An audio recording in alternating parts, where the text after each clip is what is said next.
नमस्कार आदाब दोस्तों। तो चलिए आज फिर हम आप लोगों के लिए लाए हैं देश और दुनिया की तमाम ताजा बड़ी खबरें, ब्रेकिंग न्यूज हेडलाइंस, एक एक करके तमाम बड़ी खबरें आपके सामने रखेंगे। सबसे पहली और बड़ी खबर में आपको बताएंगे दोस्तों कि दिल्ली के अंदर 70 सीटों पर होने वाले विधानसभा चुनाव का एक बहुत बड़ा ओपिनियन पोल सामने आ गया है। इस ओपिनियन पोल के अंदर बीजेपी को जबरदस्त झटका लग रहा है। दिल्ली के अंदर बीजेपी, कांग्रेस समेत आम आदमी पार्टी, कौन सी पार्टी कितनी सीटें जीतेगी, इसके आंकड़े हम आगे आपको दिखाएंगे। साथ ही साथ अगली बड़ी खबर में आपको बताएंगे दोस्तों कि दिल्ली चुनाव वोटिंग से पहले प्रधानमंत्री मोदी को लगा बहुत बड़ा झटका। उनके सबसे बड़े सहयोगी और सबसे खास नेता माने जाने वाले एक शख्स ने जो है बीजेपी के खिलाफ ही मुकाबला दिल्ली के अंदर छेड़ दिया है और अपने कैंडिडेट्स चुनाव मैदान में उतार दिए हैं। कौन है ये नेता, इसकी जानकारी भी आगे आपको देंगे। साथ ही साथ अगली बड़ी खबर में आपको बताएंगे दोस्तों कि उत्तर प्रदेश के कन्नौज में बहुत बड़ा हादसा, रेलवे स्टेशन पर गिरा मलबे में कई मजदूर दबे, 22 को अभी तक निकाला जा चुका है। हालांकि इसको लेकर कार्रवाई से जुड़ी कई खबरें भी सामने आ रही हैं जो आगे मैं आप लोगों को बताने वाला हूं।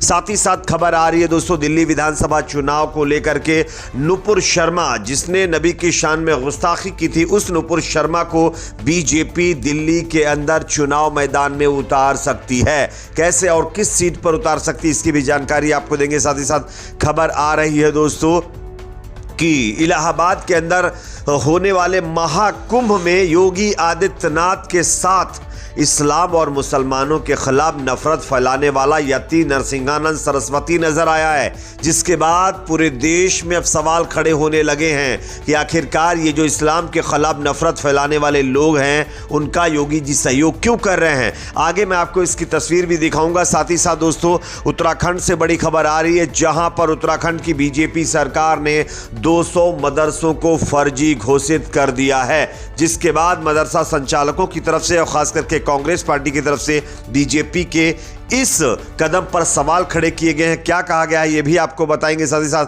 खबर दोस्तों आ रही है, गाजा को बर्बाद करने वाले लोगों के ऊपर अल्लाह का अजाब लगातार नाजिल हो रहा है। खबर आ रही है कि अमेरिका के कैलिफोर्निया के लॉस एंजलिस में आग के बाद मंजर काफी भयावह नजर आ रहे हैं।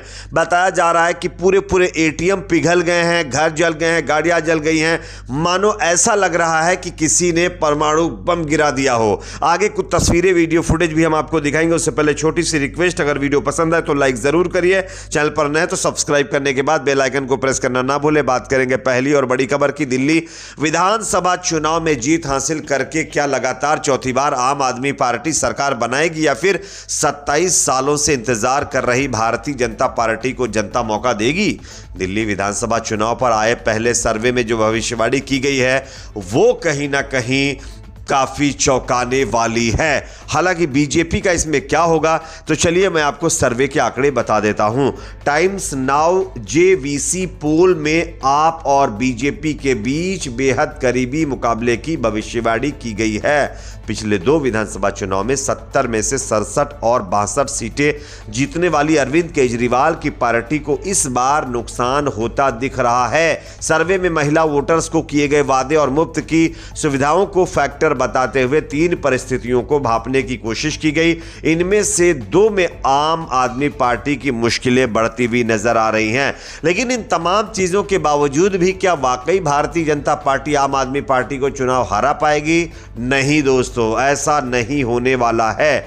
ये जो सर्वे टाइम्स नाउ के द्वारा किया गया है, टाइम्स नाउ जेवीसी के जो पोल के मुताबिक बताया जा रहा है कि आम आदमी पार्टी को 55% महिला वोट कर सकती हैं, भाजपा को 39%, कांग्रेस को 5% और अन्य को 1% महिलाएं वोट दे सकती हैं।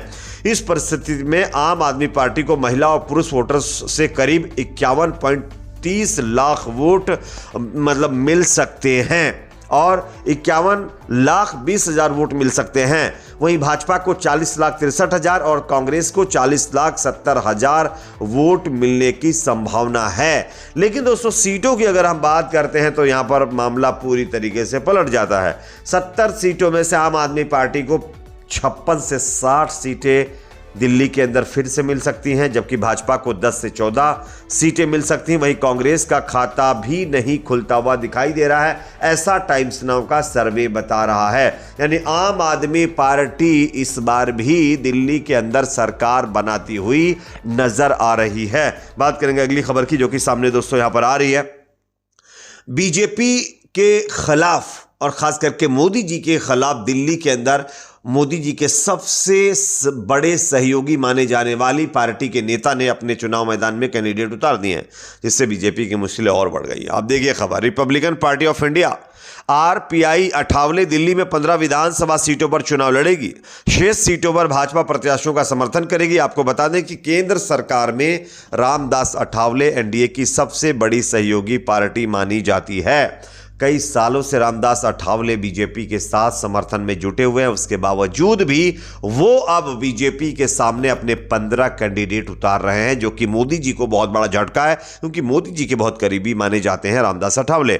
बात करेंगे अगली खबर की, जो कि सामने आ रही दोस्तों उत्तर प्रदेश के कन्नौज से, जहां पर एक बहुत बड़ा हादसा हो गया। रेलवे स्टेशन पर बताया जा रहा है कि एक लैंडर गिर गया है, मलबे में कई मजदूर दबे होने की आशंका, 22 को बाहर निकाला जा चुका है। उत्तर प्रदेश के कन्नौज से हादसे की बड़ी खबर सामने आई है। गति शक्ति के तहत कन्नौज स्टेशन पर निर्माणाधीन जो है लेंटर अचानक गिर पड़ा है, जिसके मलबे में कई मजदूरों के दबने की सूचना है। पुलिस प्रशासन की टीम राहत एवं बचाव कार्यों में जुटी हुई है। बताया जा रहा है कि अभी तक मलबे से 22 मजदूरों को बाहर निकाला जा चुका है।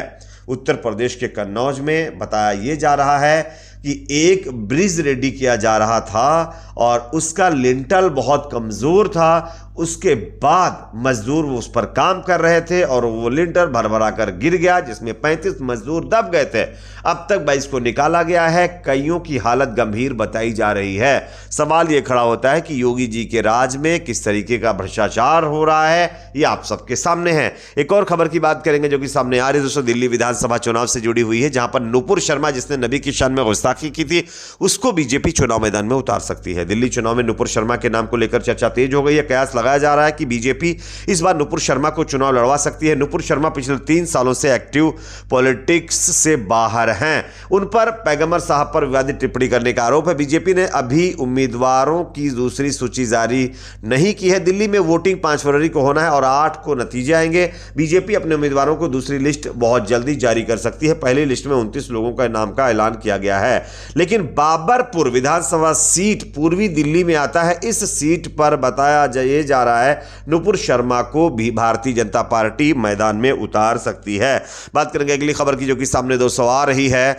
मुसलमानों को लेकर के और इस्लाम के खिलाफ टिप्पणी देने वाला नरसिंहानंद सरस्वती योगी आदित्यनाथ के साथ नजर आया है।